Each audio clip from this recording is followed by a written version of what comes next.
करणार म्हणून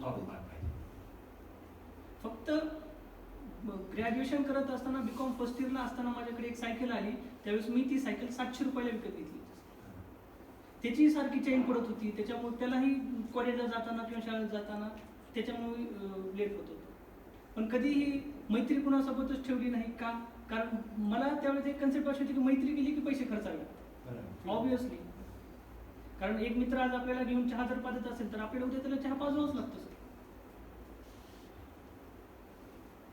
पण ज्या कॉलेजमध्ये माझं एज्युकेशन झालं त्या कॉलेजचं ऑडिट आज माझ्याकडे आहे, याचा मला अभिमान वाटतो. ज्या युनिव्हर्सिटीमध्ये मी शिकलो त्या युनिव्हर्सिटीचं ऑडिट आज माझ्याकडे आहे, याचा मला अभिमान वाटतो. ज्या देवाकडे मी प्रार्थना करत होतो साईबाबांकडे की मला पास कर, त्या साईबाबा देवस्थानाचं मंदिर त्याचं ऑडिट आज माझ्याकडे आहे.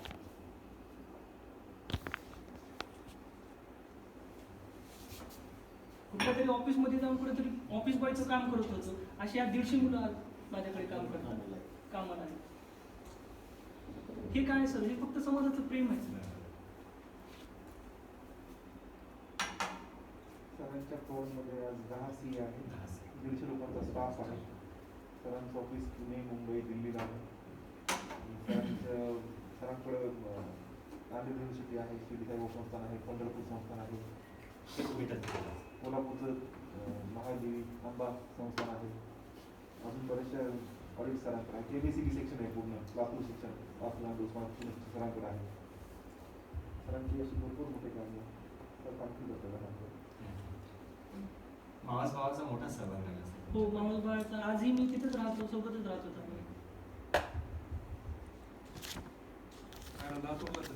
हो, लातूरला. लातूरला मी शारदा कॉलनी.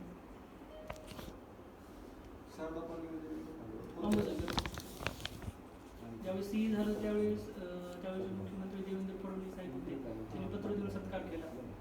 त्यांच्या हस्ते सत्कार 2018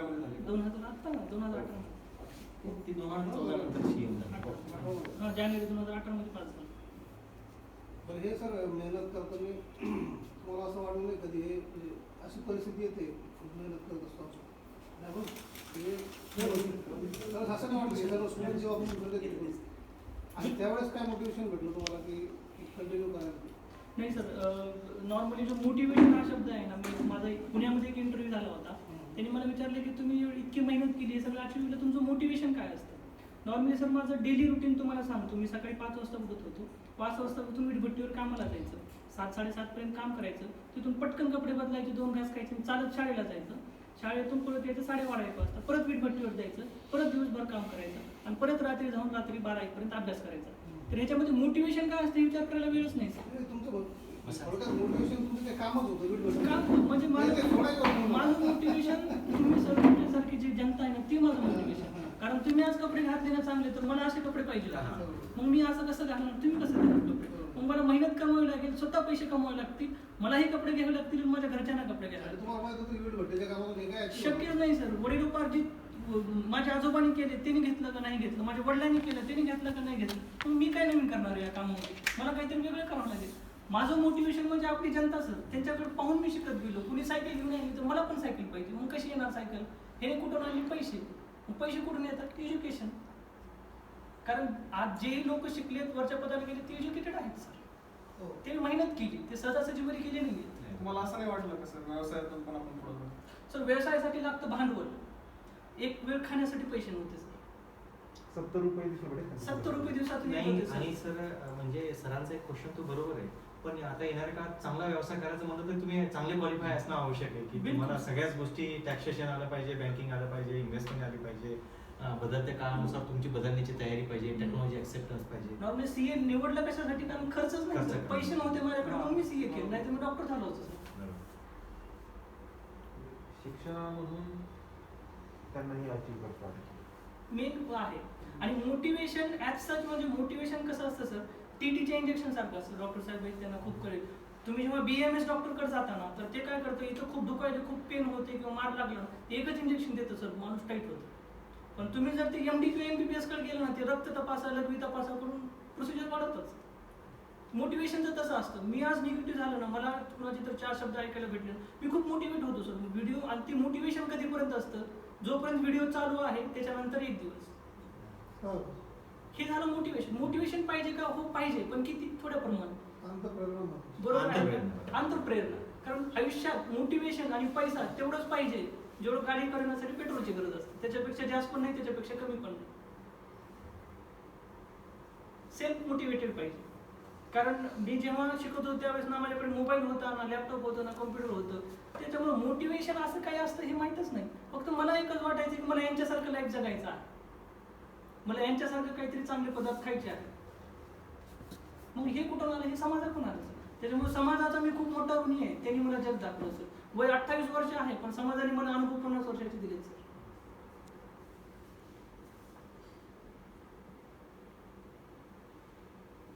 ह्या गोष्टी आपल्या मुलांना लवकरात लवकर कळतात. हो बरोबर. आणि नॉर्मली आपण जे करतो ना याच्यामध्ये पालकांचा वाटाही तितकाच खूप महत्वाचा असतो. कारण एखादा पर्टिक्युलर फील्ड जेव्हा एखादा मुलगा निवडतो तो चूक आहे किंवा बरोबर आहे तो ठरवेल. आपलं काम आहे त्याला फक्त पाठवू द्यायचं.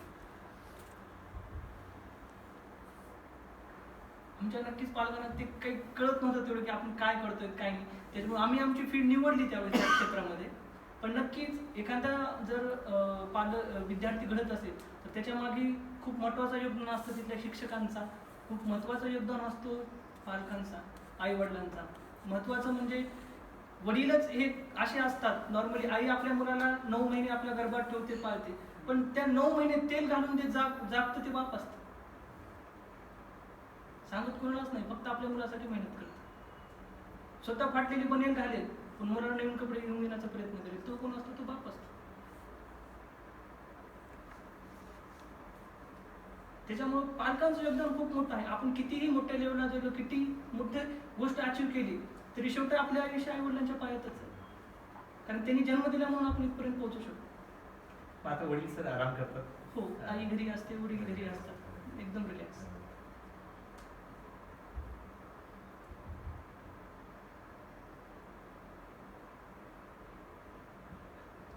आता स्वतःचं घर कसं आहे तुमचं? हा? आता स्वतःचं घर कसं आहे तुमचं? कुणाचं सरांचं का? Okay okay. आहे का सर फोटो तुमच्याकडे? सर ना विचारतो. ओके. आता स्वतःचं घर कसं आहे तुमचं? आजचं घर कसं आहे? ज्यावेळेस घरांचं ओपनिंग झालं त्यावेळेस घरांचं ओपनिंग आता जस्ट जून जुलैमध्ये ओपनिंग केलं. एक जुना प्रसंग त्यावेळेस मी ओपनिंग करताना शेअर केला होता. घर नक्कीच बऱ्यापैकी आहे सर म्हणतात, तसंही काही नाही. एक ड्रीम घर होतं, ते बांधले मी आता. ज्यावेळेस लहानपणी कसं व्हायचं म्हणजे काय, वीट भट्टीवर राहतो जेव्हा मजदुरांची घरं जर तुम्ही पाहिली ना, असं लईन घरे असतात, इटाची घरं असतात, वरी पत्रे असतात. आणि पाऊस जर आला ना तर ते मध्ये पाणी पडतं, पत्र्याच्या घरातून पडतं. मग आम्ही कुठं भांडा ठेवू, कुठं ग्लास ठेवू, कुठं काय ठेवू. आणि जिथं कुठं थोडी जागा भेटायची तिथं बसायचे सगळे. म्हणजे नॉर्मली आई काय करायची, मुलांना अगोदर बसवायची, इथं बोलली जागा नाही बा, तू इथं बस, तू इथं झोप. मग त्यावेळेस कुठून तरी घरच्यांनी काय केलं होतं, असा एक फरशीचा तुकडा आणला होता बाहेरून. मग त्यावेळेस आम्ही काय घरात राहणे म्हणजे कसं, ते विटाची खाली असते त्याच्यावर माती टाकली, त्यामुळे आपण खाली झोपलं तरी ते रात्रभर ते टोचतं पाठीला, कारण ते साप नसतं. मग कुणीतरी ती फरशी आणली की मग आम्ही खूप लहान होतो तेव्हा आमची लहान बहीण भावांची भांडणं व्हायचे, त्या फरशीवर कोण बसणार आज, याच फरशीवर का, कारण ते साप आहे, त्याच्यावर पाणी पडलं तरी बोललं लागत नाही. त्या फरशीवर बसण्यासाठी त्या ठिकाणी भांडणं होते.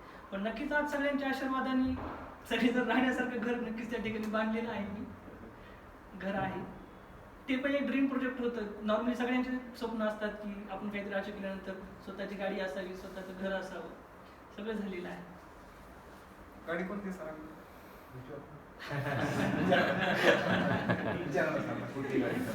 ती गाडी आहे म्हणून म्हणल्यावर इनोवा आहे कसं? इनोवा क्रेटा आहे. हो, आज आपल्या फर्म मध्ये 10 गाड्या आहेत. 4 इनोवा आहेत, बाकीचे. कमीत कमी वयामध्ये लग्न झालं आठ सगळं यायची ना. हो हो सगळं. लग्न झालं का सर? हो, लग्न झालं. मामाच्या मुलीशीच लग्न केलं. खूप छान. मामाच्या मुली, मामा काहीच नाही, एकदम गॅरेजवर काम करतात मामा. हो. घरच्यांनी शब्द दिला, आपण हो म्हणू. खूपच. कारण शेवटी आपण घरच्यांना काहीतरी देणं लागतं. त्याच्यामुळं नक्कीच खूप मोठे मोठे प्रस्ताव आले, पण शेवटी कसं असतं माहिती का, घरच्यांनी काहीतरी ड्रीम ठेवलेलं असतं की बाबा ते असे होते की मी सीए झालो नसतो तरी ते मला मुलगी द्यायला तयार होते, पण मी लग्न सीए झाल्यानंतर बदलू शकत नाही. हो. त्याच्यामुळं कमिटमेंट, मनाशी कमिटमेंट. सर सेकंड अटेम्प्ट जेव्हा झाला तर त्यावेळेस काय माइंडसेट होता? नॉर्मली माइंडसेट तर CA फायनलमध्ये 2 ग्रुप असतात, ग्रुप 1 ग्रुप 2. आपल्याकडे चॉईस असते, आपण एक ग्रुप क्लिअर करू शकतो किंवा बोथ ग्रुप क्लिअर करू शकतो. ऑब्व्हियसली मला कमी वेळेमध्ये अचीव्ह करायचं होतं, me always both group prefer केले. मी ज्यावेळेस सेकंड अटेम्प्ट दिला त्यावेळेस मी पुण्यामध्ये होतो, त्यामुळे टार्गेट हेच होते की बाबा आपल्याला हे काही करून क्रॅक करायचं आहे. त्या माइंडसेटनेच गेलेलो. पण शेवटी आपण जे ठरवतो तसं होत नाही बऱ्याच वेळा. कुठं ना कुठं आपण कमी पडत असतो. त्यानंतर काय असतं तर सेल्फ अनालिसिस जे असतं की बाबा आपण जेव्हा विद्यार्थी दशेमध्ये असतो, नक्कीच आपल्याकडे वेळ खूप कमी असतो, पेशन्स खूप कमी असतात, लवकर काहीतरी अचीव्ह करण्याचे स्वप्न असतं. कारण बरेच विद्यार्थी, भारतातले 90% विद्यार्थी लायब्ररीमध्ये बसून स्वप्न पाहतात. मी IAS होईन, मी IPS होईन, मी CA होईन, मी PSI होईन, बरोबर आहे का? पण ते स्वप्न लायब्ररीच्या बाहेर आल्यानंतर कुठेतरी मोडले जातात. आणि सगळे म्हणतात की स्वप्न तेच पूर्ण होतात जे उघड्या डोळ्याने बघितलं जातात. झोपून तर फक्त झोपाच होतात. त्याच्यामुळे स्वप्न हे फक्त सर त्यावेळेस पाहिली जाते. तेच टार्गेट होतं सर, काही करून CA क्रॅक करायचा. कारण नंतर माहित होतं पैसा तर पैसाच आहे शेवटी. टार्गेट फक्त सर टार्गेट फिक्स होतं, म्हणजे माइंड कधी इकडे तिकडे झालं नाही सर. माझी खूप तयारी आहे मेहनत करण्याची. फक्त मला भीती वाटत होती की मी जर फेल झालो तर जेव्हा मी माझं फेल झालेला मार्क घरी घेऊन जात होतो तर माझ्या हातपाय तर थरथर करत होते की घरच्यांना म्हणजे काय म्हणून तोंड दाखवू. कारण सगळ्यांच्या पुढे मोठा प्रश्न हा होता की ह्याची एक्झामची फी भरायची कशी. त्याच्यामुळे सर मेहनत रोज 16-17 तास अभ्यास करत होतो. एकदा सर जाऊन बसले की लायब्ररी उघडणार आहे मीच आणि बंद करणार मीच. जाणे कोपऱ्यात जाऊन बसणे. त्याच्यामुळे ते लायब्ररीवाले ही कधी कधी पैसे पण घेत नव्हतो, बा तूच उघडतोस तूच बंद करतो.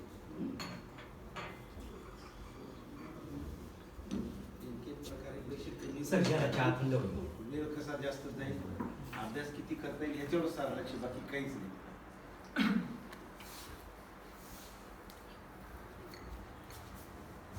उलट वेळ कमी पडत होती तुम्हाला अभ्यासाला असं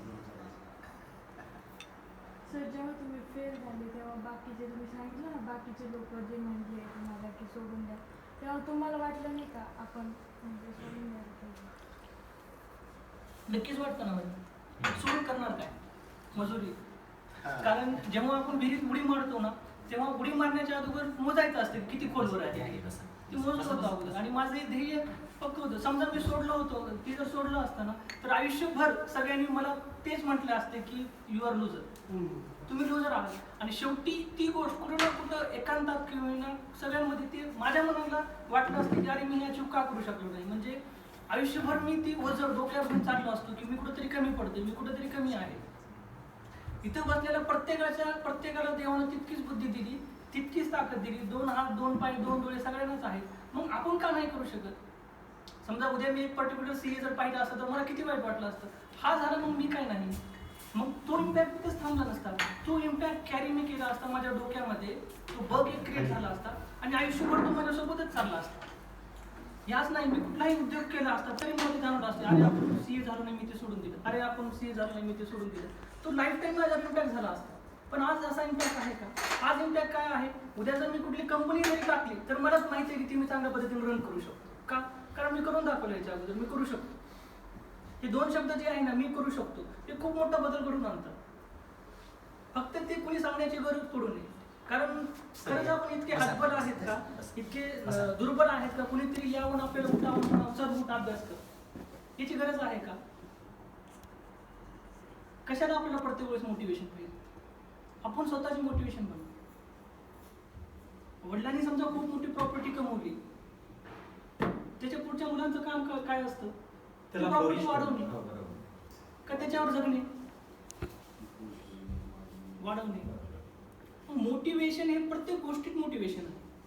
प्रत्येक गोष्टीत. मला आज इथं पोहोचायचं होतं, काल माझं टार्गेट होतं 10:30च्या वेळेला मला 9:30च पोहोचायचं. मला जाऊन बघायचं तिथे लोक कसे. हे मोटिवेशन आहे. हे मोटिवेशन काय करतं?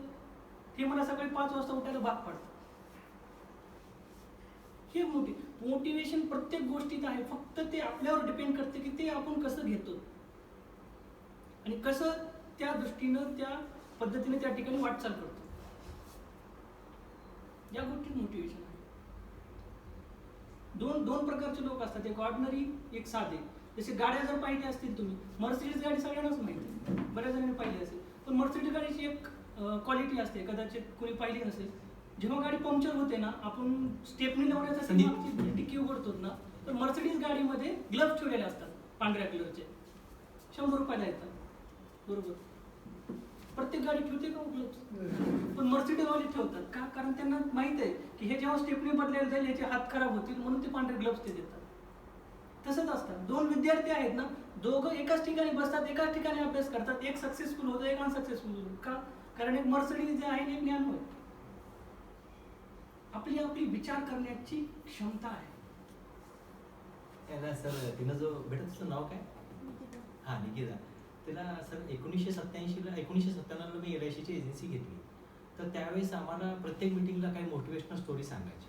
नंतर मला तर व्यसनच चढलं की मी मुंबईला जाऊन मोटिवेशनल कोर्सेस वगैरे बरेच केले. तर त्या काळामध्ये मी मला वाटतं 2002-3च्या काळात 55,000 रुपये खर्च केले मोटिवेशनल. त्यावेळेस ब्रांचमध्ये माझं खूप कौतुक व्हायचं की मी एवढ्या मोटिवेशनल कोर्सेस वगैरे आहे. आणि त्याच्यामध्ये असं झालं की ते असं एकदम ते स्टोरीज ऐकून मोठमोठ्या एजंटच्या वगैरे असा स्टोरीज ऐकून मनामध्ये असं खूप हे व्हायचं. आणि मग एखाद्या क्लायंटकडे गेलो की नवीन पॉलिसीसाठी की तिथं मग पंक्चर होऊन जायचं आणि मग मनात प्रचंड निराशा यायची. तर हे मी ते MDRT म्हणून एक सन्मान LICमध्ये आहे, तर तो अचीव करण्याचा 5-6 वर्ष प्रयत्न केला, पण ते माझ्याच्यानं झालंच नाही.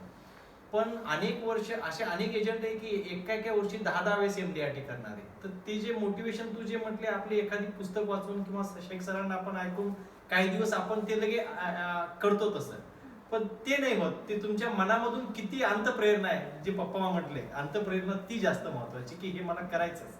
मग ते रोज सकाळी उठायला प्रेरित करतं, रोज मेहनत करायला प्रेरित करतं. तुम्हाला सतत ती प्रेरणा टिकवता आली पाहिजे, ते जास्त महत्वाचं. मोटिवेशन कदाचित तुम्ही एक स्टोरी ऐकली पण असेल. 2 लहान मुलं असतात, जयवीर म्हणायचे. ते गावात खेळत गावाच्या थोडेसे बाहेर जातात आणि खेळत असताना त्याच्यापैकी एक जण विहिरीत पडतो. कदाचित बऱ्याच जणांनी स्टोरी ऐकली पण असेल. विहिरीत पडतो, मग जो पडतो तो मोठा असतो विहिरीत पडणार, आणि वरती जो आहे तो छोटा असतो मित्र त्याचा. विहिरीत पडला तो अंगाने पण जाड असतो, वयाने पण मोठा असतो, वरती असतो तो छोटा असतो. वरती जो आहे तो खूप घाबरतो आणि तो जोरजोरात ओरडायला सुरू करतो, वाचवा वाचवा, माझा मित्र पडला. तो खूप घाबरून जातो, खूप आवाज देतो, खूप ओरडतो, इकडे तिकडे पाहतो, पण वाचवायला कोणच येत नाही. का? कारण ते गावाच्या खूप बाहेर गेलेले असतात. मग तो काय करतो, पटकन इकडे तिकडे पाहतो, वर एक बघतो तर एक बाटली असते, बकेट, त्याला दोरी मारलेली असते. तो पटकन उचलतो, विहिरीत टाकतो. विहिरीत टाकल्यानंतर तो खालचा मुलगा त्याला पकडतो आणि तो त्याला जोरजोरात ओढायला सुरू करतो, जोरजोरात ओढतो. तो मोठा आहे, त्याचं वजन जास्त आहे, तरी पण तो पूर्ण ताकदीने त्याला ओढतो, त्याला वाचवतो, बाहेर काढतो. मग दोघे म्हणून गावात जातात. गावात गेल्यानंतर ते बऱ्याच जणांना सांगतात की बाबा असा इन्सिडेंट झाला, खेळताना हा पडला मोठा, मी त्याला वाचवलं, मी त्याला बाहेर काढलं. पण कोण विश्वास ठेवेल का? कोणच विश्वास ठेवणार नाही. पण असंच करत ते गावात एक वयस्कर वृद्ध असतात, ते त्यांना सांगतात, त्यांना विश्वास बसतो. मग गाववाले सगळे त्यांना म्हणतात, असं कसं तुम्ही विश्वास ठेवू शकता, हा किती मोठा आहे, हा बारीक आहे, हा कसं त्याला विहिरीतून बाहेर काढेल? तर तो काय म्हणेल, अरे म्हणेल, तुम्ही ह्याच्याकडे लक्ष देऊ नका, त्यांनी त्याला बाहेर कसं काढलं हे लक्षात घ्या की त्यांनी त्याला बाहेरला का काढलं, त्यावेळेस परिस्थिती काय होती. का? कारण वरती जो मुलगा आहे त्याला तिथं सांगणारं कोणच नव्हतं की तू हे करू शकत नाहीस. त्याचं एकच टार्गेट होतं, हा पडलाय ना विहिरीमध्ये, ह्याला मला बाहेर काढायचं आहे. ते मोटिवेशन घेऊन चालावं लागतं, तेच मोटिवेशन घेऊन चालावं लागते. फेल आपण होत जाऊ, पण सांगणारे भरपूर असतात, पण थांबायचं नाही. अमिताभ बच्चननी एक खूप चांगली कविता पाठीमागं म्हटली होती कि मैं पत्थर पे लिखी एक इबारत हूँ, कि मैं पत्थर पे लिखी एक इबारत हूँ, तुम शीशे से मुझे कब तक तोड़ोगे. मैं पत्थर पे लिखी एक इबारत हूँ, तुम शीशे से मुझे कब तक तोड़ोगे. मिटने वाला मैं नाम नहीं, तुम मुझको कब तक रोकोगे. मिटने वाला मैं नाम नहीं, तुम मुझको कब तक रोकोगे. झुक झुक के सीधा खड़ा रहा, झुक के सीधा खड़ा रहा, झुकने का अब कोई शौक नहीं. मैं अपने हाथों से लिखी एक इतिहास हूँ, तुम मुझे क्या मिटाओगे. अपने हाथों से लिखा एक इतिहास हूँ, तुम मुझे अब क्या मिटाओगे. जब जब भी तुम मुझे झोंकोगे, जब भी तुम मुझे झोंकोगे नफरत की आग में, तब सोना बन के निकलूंगा, तुम मुझे क्या रोकोगे. ह्या कवितेचा बेस घ्यायचा. मोटिवेशन प्रत्येक गोष्टीत आहे, फक्त आपल्याला त्या ठिकाणी ते घेता. सांगणारे खूप भेटतील तुम्हाला की तुझ्याच्यानं होऊ शकत नाही, तू करू शकत नाही, तू फेल होत चालले. पण जोपर्यंत स्वतःचा स्वतःवर विश्वास आहे ना, तोपर्यंत काही अशक्य नाही. अरे सर घ्या ना चहा. घेतला त्यांनी घेतला जेव्हा काय जेवायला अन्न मिळत नाही, घालायला चांगले कपडे मिळत नाही, शाळेची फीस भरायला पुस्तकं फीस भरायला पैसे नसतात, मग अजून तुम्हाला काय मोटिवेशन भेटायला पाहिजे? नाही पण सगळे नाही होतं सर त्याच्यातले. लहानपणी जेव्हा काम नसायचं, गोड खाण्याचं खूप मी एका व्हिडिओमध्ये पण सांगितलं होतं. धर्म वगैरे मी तर काही पर्टिक्युलरली मानत नाही, पण गावामध्ये कसं सप्ताह वगैरे बरेच असायचे. मग त्यावेळेस कसं असायचं, घरापासून लांब एक मंदिर होतं, त्या मंदिरामध्ये सप्ताह असायचा. मग गोड खाण्याची खूप इच्छा व्हायची. सप्ताहामध्ये 7 दिवस झाले की मग तिथं काहीतरी खीर शेवटच्या दिवशी असायची, भंडारा शेवटच्या असायचा. दिवसाची सप्ताह वगैरे असायचा. मग आम्ही सगळे वीटभट्टीवरची मुलं, आई म्हणजे लहान भाई भाऊ सगळे गुरुवारी सप्ताह असायचा. गुरुवार म्हणले की आमच्यासाठी ईदच. त्या दिवशी म्हणजे तयार पियार होऊन भांग पिंग पाडून की बाबा आज खायला चांगलं भेटणार आहे, सकाळी सकाळी उठून सप्त्याला जायचं चालत. मग कधी कधी जेवण असायचं, कधी कधी नाही. मग आमचं टार्गेट काय असायचं, अगोदर जाऊन ती कुठं स्वयंपाकाचा तिथं जाऊन बघायचं आज आहे का. मग जर जेवण चालू असेल तर मग आनंद झाला. मग सगळीकडे फिरणे करणे, तर पण तो आनंद वेगळाच असतो. तो आनंद खूप वेगळाच असतो. तो आता पण तो आनंद नाही कमवू शकत. नाही करू शकत सर तो आनंद. खूप म्हणजे या ज्या गोष्टी आहेत त्या कंटिन्यू मला मोटिवेट करत गेल्या. जसं की अगोदर सांगितलं की हा जो समाज आहे हा आपल्यासाठी खूप काही देऊन जातो, फक्त आपण त्याच्यावरून किती घेतो याच्यावर डिपेंड आहे. किती परत देतो हे पण होतं. किती परत देतो हे पण महत्वाचं आहे, कारण आपण जितकं देतो तिच्या 10 पट आपल्याला समाज परत देतो. सर CA झाल्यानंतर आणि तुमच्या फॅमिलीचा अनुभव काय होता, म्हणजे फिलिंग काय होती सर तुमची? ज्या दिवशी CA झालो 18 जानेवारी 2018, त्यावेळेस मी ऑफिसमध्ये होतो. ज्यावेळेस रिझल्ट लागला, आमच्या ऑफिसमध्ये आणखीन 2-4 CA करणार होते. 3 जणांनी रिझल्ट चेक केला, ते फेल झाले होते. रिझल्ट खूप कमी लागतो, 5-6% रिझल्ट लागतो. ते फेल झाले होते. मग नंबर फक्त माझा राहिला होता चेक करायचा. आणि त्यावेळेस क्षण असा असतो, तो नंबर टाकायचा आणि क्लिक केला की ते काय करतो, लोड करतो अचानकच ओपन होतं. मग नंबर टाकला, तिघांनी टाकला, 3 फेल झाले होते. ते ऑलरेडी ब्रिलियंट होते माझ्यापेक्षा. मग आपल्याला तर माहित होतं हुशार गेले तर आपलं काय आहे. मग टाकलं, त्यावेळेस पास झालो. त्यावेळेस मी इतक्या जोरात शाऊट केलं होतं, समोर कोण होतं माहित नाही ऑफिसमध्ये, आपण खूप जोरात ओरडलो, खूप जोरात. आणि खूप रडलो त्यावेळेस, फर्स्ट टाइम खूप रडलो. कारण जो काही मनात होतं ते सगळं त्या ठिकाणी वाहून गेलं. कारण ज्यावेळेस रिझल्ट हातात आला, पास झालो, 400 मार्काला पास असतं, डॉट 400 पडले होते मला. डॉट 400 पडले, एकही जास्त नाही, एकही कमी नाही, डॉट 400. खूप रडलो. आणि त्यावेळेस मला मी जेवढी मेहनत घेतली, माझ्या फॅमिलीने जेवढी मेहनत घेतली, ती सगळी दिवस माझ्यासमोर झपाझप यायला सुरुवात. आणि कुठेतरी सगळ्या केलेल्या मेहनतीचं क्षीण त्या ठिकाणी झालं की माझ्या आईनं माझ्यासाठी किती मेहनत झाली. आईचा चेहरा काय डोळ्यासमोर येतो. कारण जेव्हा घरात काही खायला नसायचं, वाढलेले तुकडे जे असतात शिळ्या भाकरी, त्या पत्रावर वाढायला टाकलेल्या असायच्या. आणि भाजीला काही नसायचं, तेव्हा मिरचीसोबत आम्ही त्या ठिकाणी खात होतो. एकच भाकर असायची, तेव्हा आई ती आमच्या 4 बहीण भावंडांना देत होती, स्वतः खात नव्हती. वाढलेली भाकर, अशी दिवस काढले सर. ते दिवस माझ्या डोळ्यासमोर आले. आजही ते दिवस विसरत नाही सर. आजही ते आठवलं तर अंगावर काटे येतात सर. ज्यावेळेस वीटभट्टी बंद असायची त्यावेळेस कुठं जिथं बांधकाम चालू असेल तिथं मिस्त्रीचं काम करायचं, मजुरीचं काम करायचं, ट्रॅक्टरमध्ये नेऊन विटा तिथं टाकायच्या. जी लोक त्यावेळेस ट्रीटमेंट देतात, कुणालाच माहित नव्हती की हा मुलगा CA करतोय किंवा हा मुलगा शाहूकरीतला शिकतो. सकाळी शाहूकरीचा युनिफॉर्म, दुपारून मजुराचा युनिफॉर्म अंगावर. युनिफॉर्म पण सिनियरचा युनिफॉर्म, कपडे घ्यायलाही पैसे नव्हते. कोणीतरी दिलेले कपडे ते त्याला कुठून तरी टाकून शिवून, निळी पॅन्ट त्याला पांढऱ्या दोऱ्याने शिवायचं, काहीच वाटत नव्हतं सर, काहीच नाही. एकच पर्पज होता की संपवायचे बस, कपडे घालायचे म्हणून घालायचे. हे सगळं स्ट्रगल संपत गेलं सर. सर माझा मुलगा आहे आता इंजिनिअरिंगला 2nd इयरला. तो भविष्यातल्या अनिश्चितता खूप जास्त विचार करतो. तर त्याला मी नेहमी म्हणत असतात की संधी कधी संपत नसतात, तर काही त्याला सांगा. एक सगळ्यात गोष्ट सांगतो, लाईफ जगण्याचा आनंद कशात आहे, कारण निश्चित काहीच नाही सर. आता इथून गेल्यानंतर उस्मानाबाद मध्ये माझ्या 2 मीटिंग आहेत, पण होतील का नाही जाईपर्यंत काहीच निश्चित नाही. आणि झाल्यानंतर ते आपल्याला गाजवायचे. हा पर्पज तुम्ही ह्या लाईफ मध्ये कधी ठेवायचा. जे भेटेल ना सर त्याच्यामध्ये टार्गेट अचीव करायचं, ते सक्सेस करायचं. व्हिजन आणि गोलमध्ये खूप मोठा फरक असतो सर. व्हिजन हे कधी संपणारे नसतं सर, कंटिन्यू. गोल हे स्पेसिफिक असतं. माझं गोल काय होतं, माझं गोल होतं सीए अचीव करणं, पण व्हिजन ते नाही ना सर. व्हिजन काहीतरी वेगळंच आहे, समाजाला काहीतरी मोठं करायचं, समाजाला काहीतरी भरभरून द्यायचं मला येणाऱ्या काळामध्ये, ते माझं व्हिजन आहे. तर तुम्ही गोल ठेवा, व्हिजन नंतर. आणि तुमची जी अनिश्चितता आहे ना, तो तुमच्या व्हिजनचा भाग आहे. किंवा तुम्हाला वाटत असेल उद्या पाऊस पडेल किंवा नाही काय माहित नाही, आभाळच आला नाही ना सर, कसं पडेल पाऊस, बरोबर आहे. त्याच्यामुळे तुम्ही जेव्हा निश्चितता किंवा अनिश्चितता जेव्हा फिक्स करता ना, त्याच्या पार्श्वभूमी अगोदर चेक करायची फक्त, आणि मग पुढचं पाऊल ठेवा. Start where you are, start what you have, start with it have. म्हणजे तुम्ही जिथं आहात तिथून सुरुवात करा, तुमच्याकडे जे आहे त्यातून सुरुवात करा. बिलकुल. आणि नक्कीच साहेबांचा स्वभाव मला खूप आवडला. नंतर ती इतकी मेहनत करतायत आल्यापासून नक्कीच तुमचं खूप ऍप्रिशिएशन.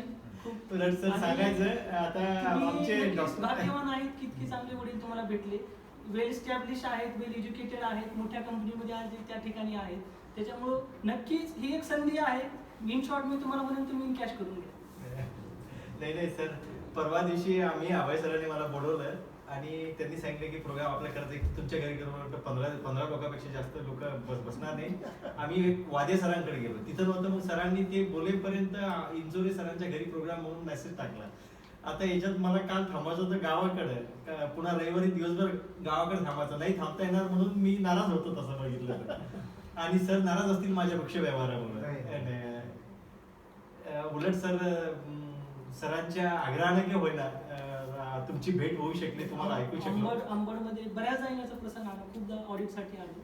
पण आजची भेट आहे. नक्कीच जेव्हा आपण ऑडिटसाठी येतो तेव्हा एक पर्टिक्युलर रिलेशन असतं क्लायंट आपलं, आपण त्याच्या पलीकडे त्या ठिकाणी जाऊ शकत नाही. पण नक्कीच इतके प्रेमळ लोक आहेत तुम्ही सगळे इतके, की नक्कीच हा दिवस कायम माझ्या स्मरणात राहील. मला वाटतं आपण जेवढी खाली आहोत लोक, सरांनी सरांचा परिचय द्यावा, सर आपल्या सरांना इंडिव्हिज्युअल ओळखू शकतील, आपल्या ओळखीत आलं होतील सरांसोबत, आणि स्वतः छोटे काही परिचय सरांनी द्यावा अशी माझी अपेक्षा. मला वाटतं पवार सरांपासून सुरुवात करावी. विकास पवार, पुष्पराज पॅथॉलॉजी लॅब. सुरुवात कुठून केली, आता कुठे पोहोचत ते पण सांग. सरांना थोडंसं नाही सुरुवात काय आहे, 2 मिनिट प्रतिकार वेळ देऊ. सुरुवात 17 वर्षापूर्वी झाली माझी, एकदम साधारण. आज सरांच्या आशीर्वादाने बऱ्यापैकी आहे. आशीर्वाद नाही. शुभेच्छा नाही. काही आहे ते सांगायचं फक्त. 17 वर्षापूर्वी मी कुठे होतो, आज कुठे पोहोचला, काय केलं संघर्ष. 17 वर्षापूर्वी माझी एकदम साधारण सुरुवात होती. एकदम म्हणजे 70,000मध्ये सुरुवात केली होती. आता बऱ्यापैकी आहे, घर आहे, सगळ्या गोष्टी आहेत, सगळं आहे. मेहनत खूप करावी लागली त्या 17 वर्षामध्ये, पण व्यवस्थित आहे सगळं. हे मी का बोलत होतो कोणाला माहिती का तुम्हाला, सरांचा जो संघर्ष आहे त्याला आपण कुठेतरी कोरिलेट करून पाहतो आणि आपली स्वतःची जी विजन आणि गोल वाढवू शकतो का, हा मला बोलतं करण्यापाठीचा उद्देश आहे. एक साधारण म्हणजे वीटभट्टी कामगार सीए म्हणू शकतो. आपण सगळे तर सरांपेक्षा खूप चांगल्या कंडिशनमध्ये आहोत. मग आपण काय बदलायला पाहिजे, विजन बदलायला पाहिजे का गोल बदलायला पाहिजे, हा उद्देश आहे सरांच्या मध्ये. सरांना मला बोलतं करायचं. पवार सर आज म्हणजे जे 70,000 होतं ते आज कुठंपर्यंत पोहोचलंय, 7 कोटीपर्यंत पोहोचलंय. बऱ्यापैकी आहे. 7 कोटीपर्यंत सरांचं झालंय, पोहोचलंय. त्याच्या पुढे कदाचित पोहोचलं असेल. 70,000 सुरुवात होती सर. म्हणजे साहेबाला म्हणजे तुमच्याकडे येईल कदाचित काम, काही सांगता येत नाही. सर शिरसाट सर, सरांची म्हणजे ऐकायसारखी स्टोरी होता, खूप छान. सर सांगा. मी आनंद शिरसाट, माझं गाव ट्रायबल कॅन्डिडेट, 10वीपर्यंत पायाला चप्पल नसणारा, मजुराचा मुलगा, दारू पिणारा. बिलकुल असं की म्हणजे माझ्याकडचे शब्दच तोडके सांगण्यासाठी. फक्त सरांना माझे मोठे भाऊ मानतो आणि 100% मी त्यांना सांगितलं ते काय आहे. तर अक्षरशः असं की भयान बेकार. तिथून संघर्ष होता. 7 मार्काने UPSC प्रिलिमिनरीला मेन्सला गेलो. आता गव्हर्नमेंटला कॅनल इन्स्पेक्टर म्हणून सध्या जॉब करतो आणि राज्यसेवेला आहे यावर्षी. सरांचं घर कुडाचं घर होतं. मी झोपडीच्या कुडाच्या घरात राहिलो सर. इथपर्यंत सांगतो की हजर व्हायला ज्यावेळेस जॉईनिंग लेटर आलं त्या महालक्ष्मी उठाच्या दिवशी आलं, ते फक्त आम्हाला दाडा उधार दिला नाही म्हणून आम्ही सण केला नाही महालक्ष्मी. इतके म्हणजे सांगायला शब्द खूप तोकडे ते. आणि ते आता सर सांगतो, मी एकाच माणसाला माझा आदर्श मानतो, बाबासाहेबांना. आणि मी परवा सरांना सांगितलं, मी सूट घेतलं सर, रेमंड सर. 23,000 रुपयाचा. घेताना फक्त मला एकच दिसलं की 10वीपर्यंत ठिगळाची पॅन्ट घातणारा माणूस आज सूट घेतोय. आणि मला मला म्हणजे मला माझ्या गरिबीचा प्रचारच करायचा नाही सर. किंवा मी काय म्हणतो ऐका सर, तुमच्या सगळ्या सहकार्याने माणूस म्हणून जगतोय. आता मला प्रॉपर्टीचे काही झिरो नाही, पण माणूस म्हणून जगतो. शिक्षणामुळे हा माणूस जो माझ्या घरामध्ये माझ्या संसारापेक्षा पुस्तकच जास्त आहेत. आणि माझी तीच प्रॉपर्टी सर, माझी फक्त तीच प्रॉपर्टी. डॉक्टर बाबासाहेब आंबेडकर साहेबांनी जे आपल्याला शिकवून गेले की पुस्तक हेच आपलं धन आहे आणि पुस्तक हेच आपली संपत्ती आहे. सर त्याच्यापेक्षा माझ्याकडे काहीच मोठं नाही. बिलकुल. मला आज देणाऱ्याच्या पंक्तीत बसवलं देवानं. 29/10/2009 जॉईनिंग आहे माझी. त्याच्या आदल्या दिवशीपर्यंत मी घेणाऱ्याच्या पंक्तीत होतो. अरे वा. तर बरं मी किती वर्ष तसं, मला शाळेमध्ये जवळ मुलं जेवायला घेत नव्हते. एकदा फक्त ठेसा आणि भाकर असायची, भाजी कधीच नसायची. आज सर त्या शिक्षणामुळं मी गावात 4 व्हीलरनं जातोय आणि ते रिक्षा चालवते. शिक्षणाचं शिक्षणाचं. तुम्हाला गरिबीतून हा सर श्री अधिकाऱ्याचा मुलगा अधिकारी झाला तर त्याचा अभिमान नाही, पण गरिबाचा मुलगा अधिकारी झाला नसेल त्याच्यासारखं तुम्ही ते भोगले. जे तुम्ही भोगले का तेच सेम मी भोगले. जावे त्यांच्या वंशाकडे मला सगळं वंशाला गेल्याशिवाय कळत नसतं. रामाला काय 14 वर्ष वनवास भोगावा लागलाय हे आसाराम बापूला विमानात येऊन कधीच कळणार नाही. ते फक्त रामालाच माहित होतं. I am right sir. म्हणजे आता हे सगळे खूप सिनियर लोक आहेत आणि मला अंबडमध्ये माझं खरं प्रेम असताना खूप सपोर्ट असतो. तू कर कर कर हे मला साहेब ऐका ना, जेव्हा कोणी कर म्हणतंय का त्याच्यासारखा तुमच्या पैशाची तुमच्याची गरज नसते. तू कर हे होतंय. तुम्ही जे म्हणले ना तुम्ही करा साहेब, हे कर म्हणणारे माणसं मिळवायचे असतात. विंचुरे सरांचा माझा तुम्ही आल्यापासून परिचय मी इथं आल्यापासून परिचय. मला त्या माणसाकडे बघितलं एकच वाटतंय की ह्या माणसामध्ये लिंता एवढी कशी भरली. अरे बापरे. नाही नाही अनुभव माहिती आहे. काय असतं सर माहिती का, तुम्ही महापुरे झाडे जाते तिथे लवाळे वाचते, पुरात झाड उठून जाते पण लवाळा राहते का, त्याच्यात फक्त नंबरात असते. ती जर बघायची ना तर सर मी 10 वर्षापासून ऑब्झर्व करतोय. मला जेव्हा कधी जॉईन झाल्यापासून कोर्स केलेत किंवा काहीतरी पुस्तक वाचतात. कोर्स सर कोर्स नसते सर. सिक्रेट आहे सांगत नाही. पुस्तक वाचलं मस्त ठीक होते सर, पण अनुभवाचं जे असतं ना सगळ्यात अनुभव सर काकाला विचारतो. काय माहिती का, आपण पुस्तकी किडेत पण हे अनुभवाच्या पातळीवर उतरलेले आहेत. म्हणून कधी हे जे आहेत ना सिनियर लोक ह्यांचा मान ठेवून जर चाललं काही कमी पडत नाही. ते हिंदीत म्हणून आहे ना, अक्कल बदाम खाण्याच नाही ठोकर खाण्याचे आहे. नाही खरंच ना. प्रकार आहे तो. आणि सर एका आदिवासी कुटुंबातला गरीबातला विद्यार्थी जर समजा आज मी तुमच्या सगळ्याच्या सहवासात बसतो सर, मी भाग्यवान आहे. तुमची जागा कुठं असेल ह्याला महत्व नाही सर. ऐका, तुमची जागा आज तुमच्या कष्टानं जागा मिळवली तिथं. आमच्यासारखे कष्ट कमी असतील आम्ही असतील, पण सर सांगतो ऐका ना, जे अचीव तुम्ही केलं ना सर, तुमची प्रेरणा घेऊन दुसरे पूरं करतील, नक्कीच करतील आणि करायलाच पाहिजे. तुम्ही बिग बीचं उदाहरण सांगितलं सर. बिग बी आज सगळ्यांना दिसतंय, दिवसभरामध्ये 65 गोळ्या खाते. हे लोकांना कधी दिसत नाही. वास्तव आहे सर, हे नाकारून जाणणार नाही. म्हणजे इतका स्ट्रॉंग आहे ते आजही.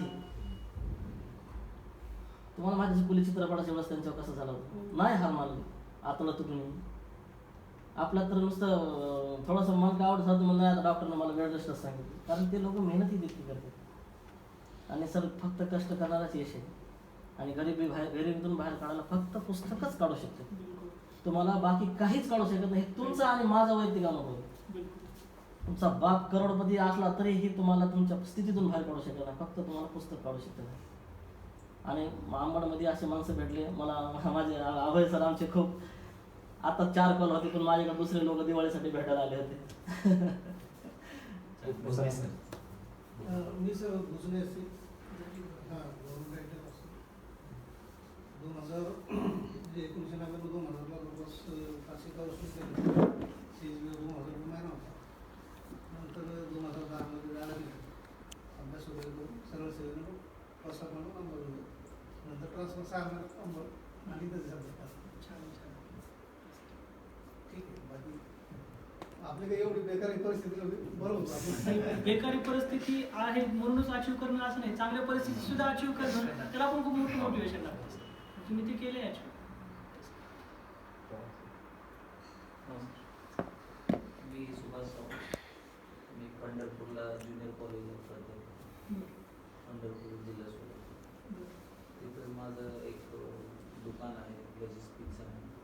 स्टोर आहे बरं.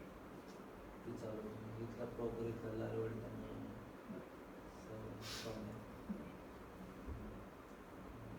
सरांनी MA, B.Ed, D.Ed अजून पुढं काय केलं? पण नाही बरं शिकवलं. हां आता PhD चालू आहे सर. हायकोर्टला वकील सर वकील सोडून सरांनी नाही नाही बिझनेस म्हणजे काय म्हणतात मी जॉब सोडून वकिलीला जाण्याचा प्रयत्न केला पण फॅमिली ऐकत नाही त्यामुळे पुन्हा आता जॉबच करतो. बिझनेस वगैरे चांगला सेट झाला बेस्ट बेस्ट. PhD करून मग वकिली करायची फार इच्छा होती झाली. बरोबर इकडे सांगलं जातं मिळून परिस्थिती आहे. 2 बिझनेस आहेत त्यांचे मंगल कार्यालय अंबडला आणि साई फर्टिलायझर्स पेस्टिसाईडचं दुकान. ॲक्च्युली माझं बी फार्मसी झाले आणि फील्ड वेगळी पण मी ॲक्च्युली क्षेत्रात नसतं. ते म्हणतात मीडियम आपण मीडियम आपण मीडियम ऑलरेडी बिझनेस करत आहेत सर. म्हणजे काय आता देशाच्या तहसीलदाराचे चिरंजीव आहेत ते. बरोबर सांगितलं नाही नाही सर पण त्यांची परिस्थिती खूप तुमच्यासारखी जी परिस्थिती तुमची जी परिस्थिती आणि तेच परिस्थिती त्यांची होती. तर मी मिडियमच जेव्हा म्हणणार. आपण पर्टिक्युलर स्टेट आता माझ्या मुलाला इतकी Grade मेहनत upper करावी medium. लागणार नाही. तसं हा, आपल्याला असं असं होतं सर. त्याचे वडील तहसीलदार होते सर. त्यांनी क्लर्क टू तहसीलदारपर्यंत गेले. बेस्ट. नमस्कार, मी जाधव जानकीराम रामलाल. माझा भाऊ याच्याशी बोलले तुम्ही, तो माझा सख्खा भाऊ आहे, लहाना भाऊ आहे. आणि हे सर त्यांचे मित्र आहेत. त्यांनी मला सकाळी सांगितलं की आज शेख सर येणार आहेत आणि मग ते आपल्याशी बोलणार आहेत. मला मी येऊ शकतो का? मी येतो तुझ्याबरोबर. आज सरांचा मित्र मी याच्या मागे मागे आलो आज. पण तुमचे ऐकून मला खूप आनंद वाटला. मी MSc M.Ed आहे केमिस्ट्री. M.Ed केलं मास्टर ऑफ एज्युकेशन आणि मी औरंगाबादला असते. मागच्या 13-14 वर्ष मी एज्युकेशन फील्डमध्ये. सर तुमच्यासारखं जे काही मोटिवेशन आहे की कमी वयामध्ये तुम्ही मिळालं, असं जर आमच्या कॉलेजच्या विद्यार्थ्यांनाही जर सांगता आलं तर खूप चांगलं होईल. आणि खरंच तुम्ही जे बोललात, आम्ही जे बोलतो ते त्या 120 मुलांपर्यंत मर्यादित राहतात मुलांवर. तुम्ही जर असं मोठ्या प्रमाणात कार्यक्रम घेतला तर खरंच नाही 10 जर नाही घडले तर एक तरी घडेल. आपला हा कार्यक्रम खरंच हा कार्यक्रम बटनाटिकला झाला असता लॉकडाऊन आणि कोरोनामुळे छोटे नाही. तर बाकी परिस्थिती वगैरे मीडियम आहे, सगळी चांगलीच आहे. आणि माझं एक इतरांची परिचय नाही, मी औरंगाबादला असतो. तो हा माझं काम इकडं सगळं बघत असतो. वडिलांची परिस्थिती होती पण आमची जरा चांगली व्यवस्थित. नमस्कार, मी संजय जाधव. सध्या शेती करतो आहे पण माझ्या थोड्याशा संघर्षाविषयी सांगेल मी तुम्हाला थोडक्यात. मी तुमच्यासारखा थोडासा जिद्दी होतो पण आज मी शेती करतो आहे पण मला जे अचीव करायचं होतं ते मी केलं. मला माझ्या आयुष्यात मी ठरवलं होतं की एक प्राध्यापक पदासाठी जे जे आपल्याला हवं आहे ते मी करायचं आणि ते कोणत्याही परिस्थितीत करायचं. मला म्हणजे इकडून तिकडून मिळायचे तसे टोमणे, नाही हा काय करणार आहे, हा काय करू शकत नाही, काही नाही करू शकत. ठीक आहे, काय अडचण नाही. पण मी MA ला असताना विद्यापीठातून टॉप 5 मधून आलो. वरच्या 5 मध्ये माझा 6वा नंबर होता. नाही 5वा नंबर होता विद्यापीठात. त्यानंतर त्याच बेसवर माझं MPhil झालं आहे. त्याच बेसवर नंतर मी B.Ed पण केलं. नेट परीक्षा मी 2दा अचीव झालो, 2दा पास केलं आणि PhD चालू आहे आणि ती मी अर्ध्यातच सोडली आणि आता सध्या शेती करतो. मला जॉबसाठी रोज ऑफर येतात पण सिनियरचा जो जॉब आहे त्याच्यासाठी ऑफर इतकी मोठी आहे सध्या तरी 50 लाख 55 लाख प्लस, त्याच्या प्लस मागतात पैसे. एवढे पैसे तुमच्याजवळ जर असतील डोनेशन म्हणून तर तुम्ही द्या, पण तेवढे पैसे आपण नाही भरू शकत. त्यामुळं मी सध्या ठरवलं की आपण व्यवस्थितरित्या शेती करू आणि शेतीतून जेवढं कमवता येईल तेवढं कमवू आणि त्यासोबत एखाद 2 बिझनेस चालू करण्याचा विचार आहे सध्या इथे अंबडमध्ये. आणि एवढं माझा परिचय देतो. आणि पुन्हा एक सांगेल, जाधव सर माझे मोठे बंधू आहेत. अभय माझा पुतण्या आहे.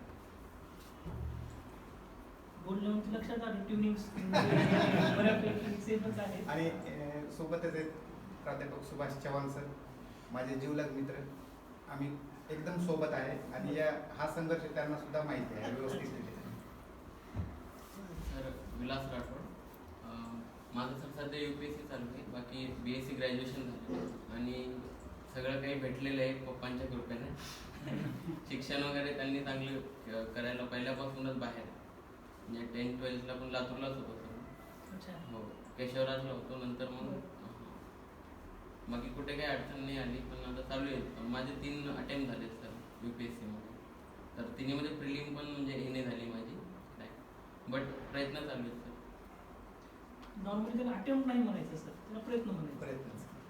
कारण CA असेल किंवा UPSC असेल, नॉर्मली मुलं काय करतात, अटेम्प्ट काउंट करतात. माझा 1 अटेम्प्ट झाला, 2 अटेम्प्ट झाले, 3 अटेम्प्ट झाले, त्याच्यामुळे काय डिप्रेशन खूप जास्त येतं. 10वीला तुम्ही किती अटेम्प्ट दिले, 12वीला किती दिले, पुढे कशाला अटेम्प्ट काउंट करायचे.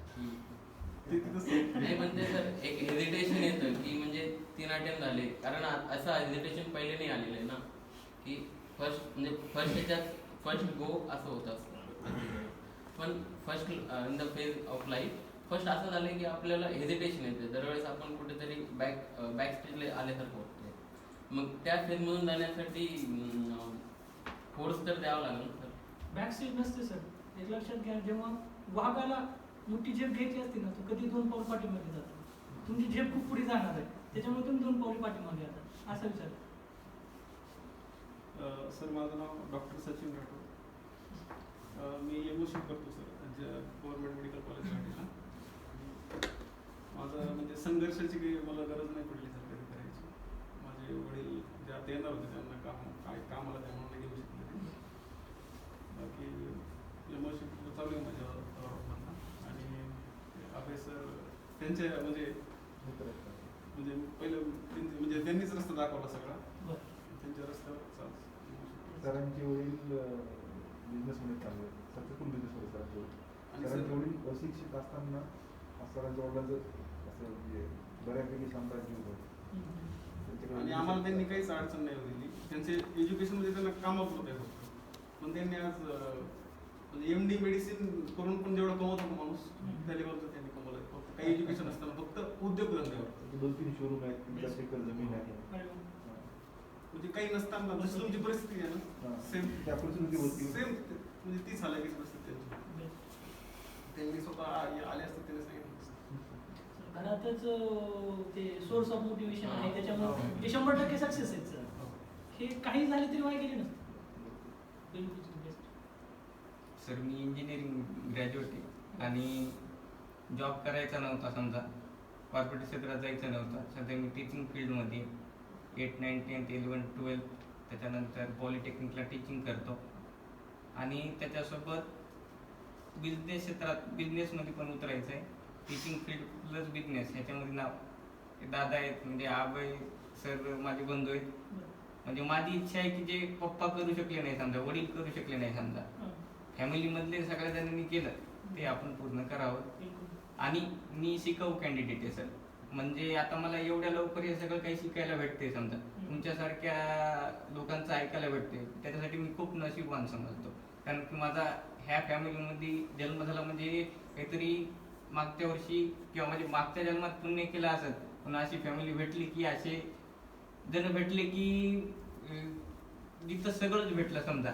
पण एक खंत आहे की नाही बाबा आपले वडील कुठेतरी मागं राहिले, ते करू शकले नाही, ते आपण करू शकतो. तर ती एक इच्छा आहे की आपण ती पूर्ण करायची. म्हणजे आमच्या घरी पद्मश्री डॉक्टर कोहली घेतले आहेत, शेतासाठी घेतलेले आहेत, संभाजी बसासाठी घेतलेले आहेत. बरीच मोठी लोक म्हणजे आमच्या घरामध्ये माझे दुसरे काका आहेत, त्यांची यशवंत व्याख्यान मला आहे, यामध्ये गेल्या 10 व्याख्यान मला आहे. त्यामध्ये जागतिक लेवलचे सुद्धा व्याख्यान घेऊन गेले आहेत. त्या सगळ्यांचा म्हणजे आमच्या कुटुंबाशी परिचय आणि सगळ्या शेतामध्ये समाज साधायला मिळतो. तर त्या दृष्टीकोन त्याचं बोलणं आहे की बुवा आपल्याला सगळे मतलब ऐकायला भेटतात, बोलायला भेटतात, संवाद साधायला भेटतो. मग त्याबरोबर इन्फ्लुएन्स आपल्या मनावरती कुठेतरी राहतो. आपण काहीतरी अचीव करायचं. सर मी संजय इंचोले, 97ला LIC एजन्सी घेतली, त्यानंतर 98 ते 2003 पिग्मी कलेक्शन केलं मी आणि नंतर मग 2013 पासून म्युच्युअल फंडाकडे स्विच.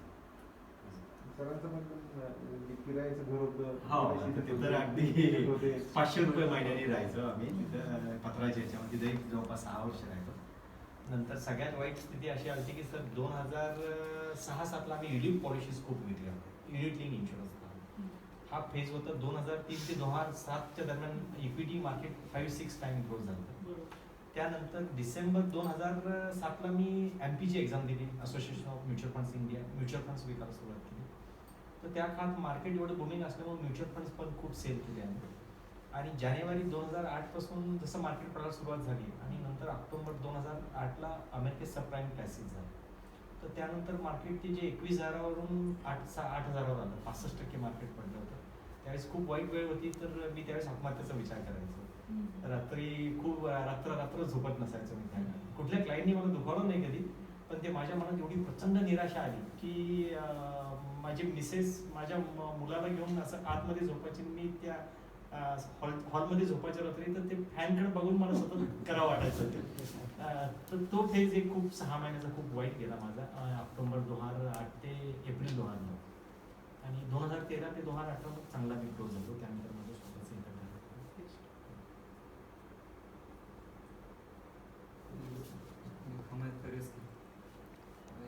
जॉब करतो बऱ्यापैकी स्ट्रगल करायला काही काम पडलं. फक्त 10वी पास आहे, नंतर ITI केलं, मागं जॉब केला. तुमच्या मुलाची दुःख सांगा ना, तुमच्या मुलाची दुःख सांगा. त्याला आता 12 झालं, मुलगा माझा सुशांत CETची एक्झाम दिली, त्याच्यात बाकी त्याच्याकडून तुम्हाला काय अपेक्षा आहे, त्याच्या मनात काय आहे? त्याला इंजिनिअरिंग करायचं. तुमच्या मनात काय? नाही, त्याच्यावर तुमच्या मनात काय तुमचं मनात तुमच्या मुलाविषयी काय आहे? अरे बापरे, काय तुमची काय अपेक्षा असतील, त्याच्या काही अपेक्षा असतील. तो त्या बाबतीत काय म्हणतो की अगोदर म्हणे ज्यावेळेस कोट्याला पाठवायचं त्यावेळेस तुमच्या मनात सगळं सुंदर पिचाई, सत्यनाडेला वगैरे असायचे म्हणे. आणि हळूहळू रिझल्ट येऊ लागला की मग हळूहळू एक्सपेक्टेशन मग हे होतात. तर त्या बाबतीत खूप हे ऑब्विसली काहीतरी चांगलं मोठं करावं. त्याच्या मनात काहीतरी असेल ना. अपेक्षा आपल्याकडून ते लावू शकत नाही. अपेक्षा आहेत आपल्याकडून ते चांगलं करा, त्याचंही काही आपल्याला तर नाही.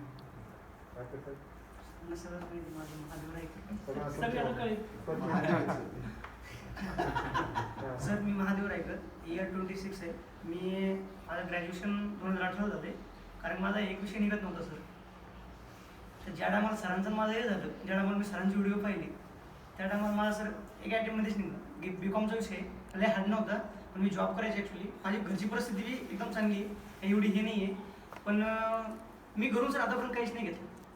2013 पासून जे जॉब करतोय ना, तर घरून आजपर्यंत 1 रुपया नाही घेतला. वडिलांना सुद्धा दुखवलं नाही की मला एवढे पैसे पाहिजेत म्हणून. तुम्ही म्हणजे सरांना माहिती, वडील सर घरी बी आलेले, वडिलांना आतापर्यंत नाही. सर माझं मॅरिड झालं त्या टायमाला माझी मिसेस BSc BEd होती आणि मी ग्रॅज्युएट नव्हतो. मग मी ज्या टायमाला दिलं, माझं ग्रॅज्युएशन निघलं, आता मी लॉ करतो सर.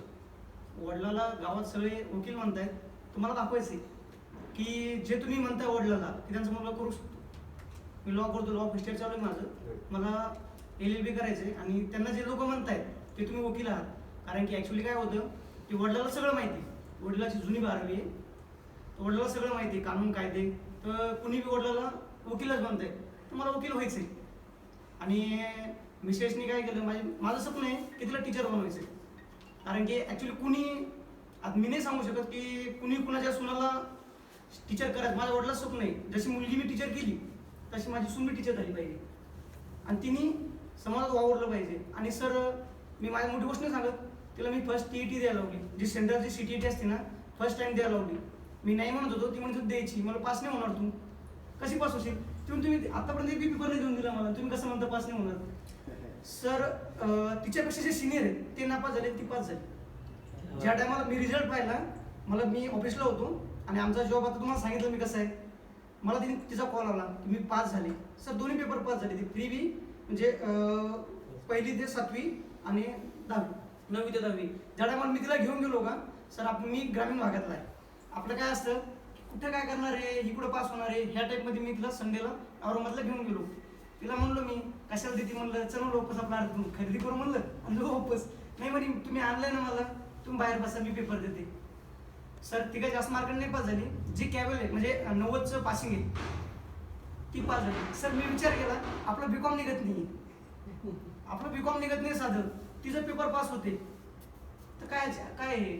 आणि सर त्याची इच्छा आहे की तिला तहसीलदार व्हायचे, त्याची इच्छा होती की तिला तहसीलदार व्हायचे, पण मी नाही म्हणतो तिला की म्हणलं तू तहसीलदार व्हाय, मी तुझी बॅग घेऊन फिरू का? म्हणजे मी बॅग घेऊन फिरू म्हणलं, कारण की माझा जॉब म्हणलं 9 ते 9, म्हणजे मी प्रियदर्शनी बँकेत आहे, ABM म्हणून आहे, असिस्टंट ब्रँच मॅनेजर म्हणून आहे. मला आता बरं आहे, पहिलं मी पतसंस्थेत होतो, सगळं सगळं माहिती की काय सॅलरी असते पतसंस्थेत, कसं असतं. आता माझं बरं चालू सर. आम्ही मध्ये बोलू नये, पण काकाची परवानगी घेऊन बोलतो. ऐका ना, तुम्ही नक्कीच त्यांना करू द्या. का ह्याचं कारण सांगतो. सरांचं मोटिवेशन नाही नाही, का करू द्या माहिती का, ज्या घरामध्ये पत्नीला पुरुष पुढं आणतंय का, ते घर कधीच मागं नसते. नक्कीच करू द्या. तहसीलदार हो द्या, एक तालुक्याच्या मॅजिस्ट्रेट झाले त्या, सर ह्याच्यापेक्षा गर्वाची काय बाब असते. आणि सर मला बी आता वाटतंय, कारण तिच्या टायमाला ती TET पास झाली का? कोण झालं रायकरची सून म्हणते? नाही सर, नाही सर, माझी ती बी इच्छा नाही. महादेवची बायको सर काकाला विचारा, कसं माहिती का, पुढं काढा साहेब. आपल्याला पुढं जाण्याला फक्त एकच माध्यम आहे आपला, त्याचा विषय झाला शिक्षण. पुस्तक तेच आपल्याला पुढे आणू शकते. आणि 100% करू द्या साहेब. तुम्ही एक विषय राहिला म्हणलात, माझा रिझल्ट बघा सर. मी 12वीला